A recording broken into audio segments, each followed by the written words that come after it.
दोस्तों, अक्सर हमने सुना है कि खेल को खेल की भावना से खेलना चाहिए, लेकिन जब खेल के अंदर पॉलिटिक्स एंटर होने लग जाए या फिर टेररिज्म एंटर होने लग जाए तो फिर वो खेल खेल नहीं रह जाता। ऐसा ही कुछ पाकिस्तान के साथ में है। पाकिस्तान की जब मैं आप लोगों को बताऊंगा कि 2009 के अंदर ऐसा क्या हुआ था जिसको लेकर इंटरनेशनल लेवल पर पाकिस्तान की बड़ी ही फजीहत खराब हुई थी। साथ ही में अब जो हॉकी का एशिया कप होने जा रहा है उसमें पाकिस्तान को एंट्री मिलने जा रही है, लेकिन भारत उसको रोक भी नहीं सकता है। हम रोकना चाहते भी नहीं हैं। खेल को खेल की भावना से खेला जाना चाहिए, लेकिन खास तौर पर पहलगाम जब अटैक हुआ तो हमारे सेंटिमेंट्स चेंज हो गए पाकिस्तान के लिए। 22 अप्रैल का पहलगाम अटैक और उसके बाद में भारत पाकिस्तान के बीच में जो कुछ भी कॉन्फ्लिक्ट हुआ, उसके बाद में हमारा जो देखने का नजरिया है पाकिस्तान को पूरी तरीके से बदल चुका है। मैंने एक आपको हाइफनेशन की थ्योरी बताई थी।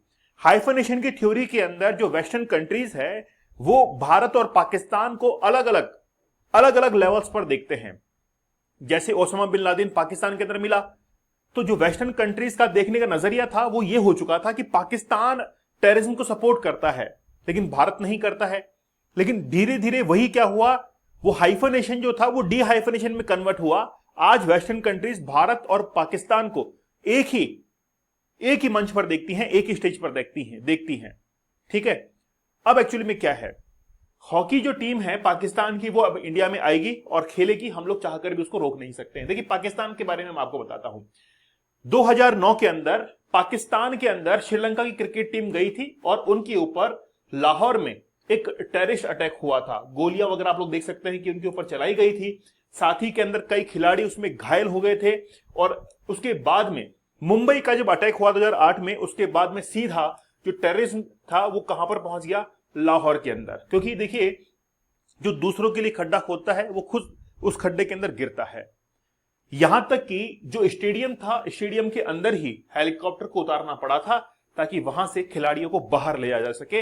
इस तरीके से इंतजाम वहां पर थे। तो पाकिस्तान के अंदर बहुत सारे टेररिस्ट अटैक होते हैं और हो सकता है कि कई बार इन्वॉल्वमेंट जो है वहां के स्पोर्ट्समैन का भी देखने को मिलता है हमको। जैसे अभी आपने पिछले कुछ सालों के अंदर देखा होगा कि कई पार्टिसिपेंट्स जो है स्पोर्ट्स के अंदर वो कहीं ना कहीं लिंक करते हैं पॉलिटिक्स के साथ में। कई बार वो स्टेटमेंट देते हैं। यहां तक कि ओलंपिक के जो खिलाड़ी थे, नीरज चोपड़ा के साथ में जो पाकिस्तानी खिलाड़ी थे, वो बाद में जाकर टेररिस्ट के साथ में जाकर पार्टी करते हैं। ऐसा हम लोगों ने कई बार देखा है। तो मेरा आप लोगों से यही कहना है कि आप लोग 75 डेज का हार्ड चैलेंज जरूर ज्वाइन करो। आपको अपनी लाइफ को चेंज करना है, कोशिश खूब कर रहे हैं, लेकिन आपकी लाइफ का सबसे बड़ा कीड़ा क्या है, ये पोर्नोग्राफी है, जिसने आज तक आपको कहीं आगे नहीं पहुंचाया। ना तो आपको एग्जाम क्रैक करवाया, ना आपने बिजनेस में अच्छा किया। तो मेरा आप लोगों से कहना है कि आप लोग 75 डेज का हार्ड चैलेंज एक्सेप्ट करो। और 75 टेक्निक्स मैंने बताई है, 75 रियल लाइफ स्टोरीज मैंने आपको बताई हैं। अब देखिए, 2036 में ओलंपिक्स गेम होने जा रहे हैं और हम लोग ये कोशिश कर रहे हैं कि ओलंपिक को अहमदाबाद के अंदर आयोजित करवाया जाए। हम लोग इसी कोशिश के अंदर लगे हुए हैं। और अहमदाबाद के अंदर अगर वो होता है तो ये मान के चलिए गुजरात के जो सितारे हैं वो 7वें आसमान पर होंगे और गुजरात बहुत जबरदस्त इकोनॉमिकली जो है वो ग्रो करेगा। चाहे वो रेस्टोरेंट का बिजनेस हो, यानी कि हॉस्पिटलिटी का हर बिजनेस जो है वो ग्रो करने वाला है गुजरात के अंदर। तो हम लोग ये कोशिश कर रहे हैं कि 2036 में मेजबानी जो है वो भारत को मिल जाए। इसलिए भारत हर तरीके से, चाहे जियोपॉलिटिकली हो चाहे इकोनॉमिकली हो, हम लोग हर तरीके से उसको बैलेंस करने की कोशिश कर रहे हैं। अब आगे जो है हमारे पास में 4 इवेंट ऐसे हैं जो कि बहुत इंपॉर्टेंट है। उन 4 इवेंट्स में से सबसे पहला इवेंट है हॉकी एशिया कप, जो कि 29 अगस्त से 7 सितंबर को राजगीर बिहार में होने वाला है। और जूनियर विश्व कप जो कि 28 नवंबर से 10 दिसंबर 2025 में चेन्नई और मदुरई में होने वाला है। 2030 में कॉमनवेल्थ गेम है और 2036 में ओलंपिक्स गेम है। ये 4 इवेंट हमारे पास में ऐसे हैं जो कि बड़े जबरदस्त हैं और इंडिया को इसकी मेजबानी मिलना तय है। ठीक है, लेकिन भारत को अब कुछ कदम ऐसे उठाने पड़ेंगे जिसके चलते हमारे पास में से ये मेजबानी जो है वो छिन नहीं जाए। क्योंकि बहुत सारे कंट्रीज ऐसे हैं जिन्होंने ये एग्जांपल सेट किया कि उन्होंने खिलाड़ियों के ऊपर बैन लगाया और जैसे ही ओलंपिक के खिलाड़ियों के ऊपर बैन लगाया तो उनके पास से ये मेजबानी जो है वो छिन गई थी। जैसे ये देखिए कि ओलंपिक का जो चार्टर है, उस चार्टर का एक रूल नंबर 44 है। रूल नंबर 44 ये कहता है कि अगर आप लोग स्पोर्ट्स पर्सन के साथ में डिस्क्रिमिनेशन करते हो किसी कंट्री के बिहाफ पर, तो आपकी जो मेजबानी है वो छीनी जा सकती है। आपके उस देश के अंदर गेम्स नहीं होंगे। ऐसा 44 रूल के अंदर लिखा हुआ है। साथ ही के अंदर कोई भी उसके अंदर पॉलिटिकल इंटरफेरेंस कहीं पर भी आप जो है उसको बीच में आड़ा ना लेके आए, क्योंकि देशों के बीच में दुश्मनी होती है वो देशों के बीच में होती है, ना कि खिलाड़ियों के बीच में। इसलिए खेल को हमेशा खेल की भावना से ही खेला जाना चाहिए। 2019 के अंदर पाकिस्तान के जो शूटर्स थे उनको न्यू दिल्ली के अंदर वर्ल्ड कप होने जा रहा था आईएसएसएफ का, उसके लिए वीजा नहीं दिया गया था और भारत अब इस चीज के लिए सतर्क है। ओलंपिक कमेटी जो है उन्होंने हाल ही में ये कहा था कि भारत ये चीज रिटर्न के अंदर लिख कर दे दे कि हम लोग किसी भी खिलाड़ी को यहां पर बैन नहीं करेंगे, चाहे उस देश के साथ में हमारी कितनी भी दुश्मनी क्यों ना हो। अगर भारत लिख के देता है तब तो ठीक है, नहीं तो आगे जाकर भारत को इन मेजबानियों के अंदर काफी कुछ नुकसान हो सकता है। ये सब बातें जो हैं वो ओलंपिक कमेटी के द्वारा लिखी गई। लेकिन ईयर अर्लियर, मतलब लगभग एक साल पहले, इंडिया हैड रिफ्यूज वीजा, मतलब इंडिया ने रिफ्यूज कर दिया, वीजा देने से मना किया Kosovo boxers for the women's boxing championship. ठीक है, अब देखिए जिस समय वुमेन बॉक्सिंग चैंपियनशिप हो रही है तो भारत ने वीजा देने से इनकार कर दिया और यह भी एक इंपैक्ट था। तो आज जो कमिटी है, ओलंपिक कमिटी है, वो हमको ये कह रहे हैं कि अगर आप आगे से ऐसा करेंगे तो हम आपकी मेजबानी जो है वो यहां से छीन लेंगे। जैसे 2019 का एग्जांपल देखिए, Malaysia lost the hosting right for the world para swimming championship. मतलब मलेशिया के अंदर वर्ल्ड पैरा स्विमिंग चैंपियनशिप होनी थी लेकिन उन्होंने उसको लूज कर दिया। क्यों? क्योंकि उन्होंने रिफ्यूज किया था एडमिट इजरायली एथलीट्स, इजरायली जो एथलीट्स हैं उनको अपने देश में आने से, उनको वीजा जारी करने से रोक दिया था। इसीलिए हमारे पास में पाकिस्तान के खिलाड़ियों को वीजा देने के अलावा और कोई रास्ता नहीं है, हमको वीजा जो है वो देना ही पड़ेगा। और ये हमारे देश के हित में भी है।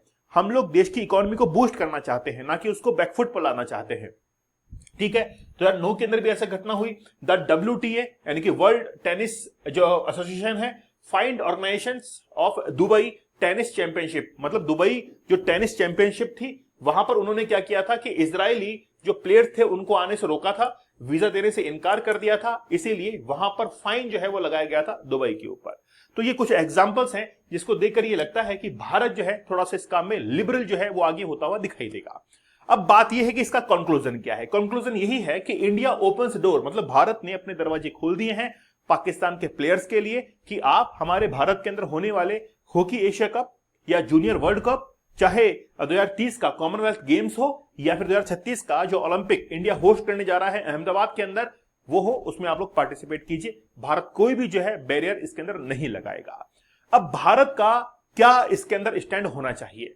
देखिए, भारत के लिए सबसे अच्छी बात तो यह है कि खेल को खेल की भावना से हमको खेलना चाहिए और हम लोग ऑलरेडी पहले खेलते भी हैं, ऐसी कभी बात हमारे साथ में हुई नहीं है। ये तो पाकिस्तान जब इन हरकतों पे आ जाता है, पहलगाम अटैक वगैरह है, अगर ऐसी हरकतें करता है तो फिर हम लोग को ये कदम उठाने ही पड़ते हैं, मजबूरन उठाने पड़ते हैं। फिर ये कदम हम लोग चाहते नहीं है, लेकिन ये हम लोग कह सकते हैं कि जियोपॉलिटिकली एक अलग फैक्टर जो है वो निकल कर आता है और उसी का एक सब प्रोडक्ट के तौर पर हम लोगों को बैन लगाना पड़ता है।